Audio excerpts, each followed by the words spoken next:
Mirror game हा 1 तास 47 मिनिटांचा खेळ आहे. कधी कधी अशा फिल्म्समध्ये लॉटरी लागते, उत्तम गोष्ट असते व अभिनयाची ट्रीट तरी मिळते. असाच कधीतरी हैदराबाद ब्लूज पासून अगदी भेजा फ्राय पर्यंतच्या वेगवेगळ्या लो बजेट सिनेमांमध्ये काहीतरी वेगळं होतं आणि हाताला काहीतरी गवसलं होतं. पण मिरर गेम मात्र त्या पातळीवर बिलकुल जात नाही. तिथे निराशा होते. मानसशास्त्राचा प्रोफेसर जयला त्याच्या दृष्टीआड चाललेली सृष्टी दिसते आणि तो हपकून जातो. त्या सगळ्यात तो एक सापळा रचतो. सुडाचा खेळ आहे आणि त्यानंतर घडत जाणाऱ्या घटनांचा एक वेगळा सिक्वेन्स आपल्या समोर सुरू होतो. मूळ मुद्द्यावरच यायचं झालं तर जय म्हणजे प्रवीण डब्बास हा सायकोलॉजीचा प्रोफेसर आहे. जय ज्या पद्धतीने त्याने साकारलाय त्याच्यामध्ये फार काही त्याच्या आयुष्यात बरं चाललेलं नाहीये. व्याभिचारी असलेली पत्नी म्हणजे शांती अक्किनेनी ही त्याच्या पश्चात रंग उधळते. तिचं जय ज्या युनिव्हर्सिटीमध्ये प्रोफेसर आहे त्या विद्यापीठातला विद्यार्थी रॉनी म्हणजे ध्रुव बालीसोबत अफेअर सुरू आहे. या प्रकरणाचा सुगावा लागल्यानंतर जय या दोघांचा काटा काढण्याचं निश्चित करतो. एकाच दगडात 2 पक्षी मारण्यासाठी तो सापळा रचतो. मिरर गेम हा सायकोलॉजिकल थ्रिलर आहे. हा सिनेमा स्क्रिझोफेनिया, मल्टिपल पर्सनॅलिटी डिसऑर्डर या गोष्टींशी डील करतो. मनोवस्था व घटनाचक्र सिनेमाचं जे आहे त्या सगळ्या गोष्टींना खरं तर एक वेगळं वलय आहे आणि ते असायला हवं होतं. या सगळ्या मनोवस्थेत ग्रासलेल्या म्हणजे मनोरुग्ण असलेल्या माणसासोबत नेमकं काय होत असतं या सगळ्या गोष्टी जर दाखवण्यात आल्या असत्या तर फिल्म एका वेगळ्या उंचीवर गेली असती. पण इथे सपशेल ते कमी पडलेले आपल्याला दिसतात आणि हे वारंवार जाणवतं. खरं तर हा फॅक्टर सिनेमात रंग भरतो मनोरुग्ण असण्याचा. अशा पद्धतीने हे पोर्ट्रे केलं गेलंय. या सगळ्या गोष्टींमध्ये हा प्लॉट अत्यंत तकलादू पद्धतीने हाताळण्यात आलाय. हे सिनेमा जसजसा पुढे जातो तसतसं आपल्या लक्षात येतं. मुळात त्यांनी एक्साइटमेंट वाढवावी या पद्धतीने गोष्ट अधिक रंजक करण्यासाठी मानसिक आजार हा फॅक्टर म्हणून वापरलाय.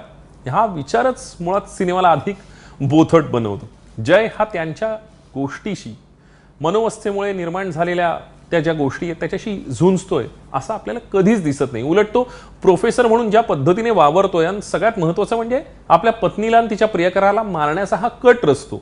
इतका शार्प वगैरे तो आहे. जेव्हा त्याची औषधं सुरू असतात नसतात तेव्हा त्याच्या एकूणच वागण्या बोलण्यात वा तशा अर्थानं फरक पडतो. अशी स्थिती बरी वा वाईट होते असं कुठेच आपल्याला जाणवत नाही. या सगळ्या परिस्थितीमध्ये तो इतका स्मार्टपणे विचार करून कट रचतोय वगैरे हे काही गेल्या तशा अर्थाने पचनी पडत नाही. इथल्या प्लॉट सोबतच खरं तर व्यक्तिरेखा देखील फारच कमकुवत झाल्यात. म्हणजे त्यांचा थांग नाहीये, त्या बेसलेस वाटतात. आणि अगदीच मग तो रॉनी असो जो मुलगा ज्याच्यावर अफेअर सुरू आहे वा पोलिसांची सायकोलॉजिस्ट डॉक्टर रॉय म्हणजे पूजा बात्रा आणि डिटेक्टिव्ह शेणॉय या व्यक्तिरेखा फारच उथळ झाल्यात. मुळात त्यांच्या वागण्या बोलण्यात एकूणच ती समजच जाणवत नाही. वा 1 लाइनर 2 लाइनर मध्ये बॅक स्टोरीज सांगितल्यानंतरही आपल्याला त्यांच्या कामातील मातब्बर असण्याची खात्री पटत नाही. या सगळ्या गोष्टींमध्ये असलेली एक जमेची बाजू म्हणजे सिनेमा ज्या पद्धतीने चित्रित करण्यात आलाय ते पाहून त्यातल्या त्यात बरं वाटतं. या सिनेमाचा असलेला पोत ज्या पद्धतीचा आहे तो खरं तर म्हणजे लाईट्स आणि ज्या पद्धतीने टिपलं गेलंय त्यामुळे ते थोडंसं जरा प्रकरण बरं झालंय. त्यातल्या त्यात उजवं काय तर हे आहे. बरं, या सिनेमाचा अंदाज आपण बांधू शकतो. इतकंच नाही तर हा सिनेमा कशा प्रकारे पुढे जाईल, काय घडेल त्या सगळ्यामध्ये ट्विस्ट अँड टर्न कुठेही दिसत नाहीत आणि क्लायमॅक्स तर सपशेल आपल्या अपेक्षेनुसार घडतो. त्यामुळे कोणतं तरी रहस्य उलगडलं गेलंय किंवा काहीतरी घडलंय ज्याचा एक युनिकनेस आहे तो आपल्याला थोडासा आनंद देईल वगैरे असे काही सरप्राइझिंग एलिमेंट फॅक्टर वगैरे अजिबातच नाही आहेत. मुळात लिखाणाच्या पातळीवर सिनेमा फसल्यामुळे व्यक्तिरेखाही अगदीच तकलादू झाल्यात. या सिनेमामध्ये जो माइंड गेम सुरू आहे तो पाहताना आपल्याला फारसं काही गवसलंय असंही वाटत नाही. उलट वेळ आपल्या हातचाच गेलाय असं जाणवत राहतं. या सिनेमात असलेला हा खेळ पोरखेळापेक्षा वेगळा वाटत नाही.